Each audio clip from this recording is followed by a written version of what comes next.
আপনার কাছে একটি ভালো পেজ আছে এবং ভালো প্রোডাক্ট আছে এবং আপনার কাছে হিউজ পরিমাণে একটি অ্যামাউন্ট আছে যা আপনি অ্যাড স্পেন্ড করতে পারেন, কিন্তু আপনি প্রথম 1 মাস ভালো একটি রেজাল্ট পেলেন, দেন এই পরের মাসে খুবই বাজে একটি রেজাল্ট গেল এবং এভাবেই কন্টিনিউ হতে থাকলো, দেন আপনি কখনোই অনলাইনে ব্যবসা করতে পারবেন না। এবং এই সমস্যাগুলো অনেকভাবে হয়ে থাকে এবং আমি আজকে 3টি সমস্যা বলবো। যদি এই 3টি সমস্যা আপনি সমাধান করতে পারেন তো আপনি ইজিলি আপনার অনলাইনের ব্যবসাটা গ্রো করতে পারবেন। প্রথম প্রবলেমটি হচ্ছে অ্যাটেনশন প্রবলেম। এখন মানুষ খুব দ্রুত স্ক্রল করে এবং কন্টেন্ট একটি হুক যদি ঠিকমতো 3 সেকেন্ডে না হয়, সেই কন্টেন্ট কখনোই আপনার ভালো রেজাল্ট দিবে না এবং সেখান থেকে শুধু ডলার স্পেন্ড হতে থাকবে। আর এই সমস্যাটা যদি সমাধান করতে পারেন দেন আপনার প্রথম স্টেপ একটু ভালো হবে।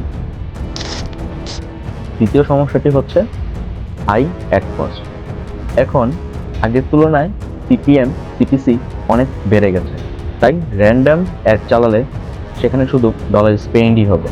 তো আপনাকে বুঝে শুনে অ্যাড চালাতে হবে এবং সঠিক জায়গায় টার্গেটিং করতে হবে। আর 3 নম্বরটা হচ্ছে উইক মেসেজ। আপনার কাস্টমারকে প্রোডাক্ট দেখাচ্ছেন কিন্তু সমস্যাটা বলছেন না। যদি আপনি আপনার কাস্টমারকে যে প্রোডাক্টটা বিক্রি করছেন সেই প্রোডাক্টের সমস্যার সমাধান দিতে পারেন, তাহলে আপনার ব্যবসাটা খুব সহজে গ্রো করবে এবং আপনার যে একটি বড় একটা অডিয়েন্স সেগুলো খুব সহজেই আপনার কাছে থাকবে। আর এইভাবে আপনি আপনার বিজনেসটাকে খুব ভালোভাবে পরিচালনা করতে পারবেন। তো দেখা হচ্ছে নতুন কোনো একটি ভিডিওতে। আর আমাকে ফলো সাবস্ক্রাইব করে রাখুন।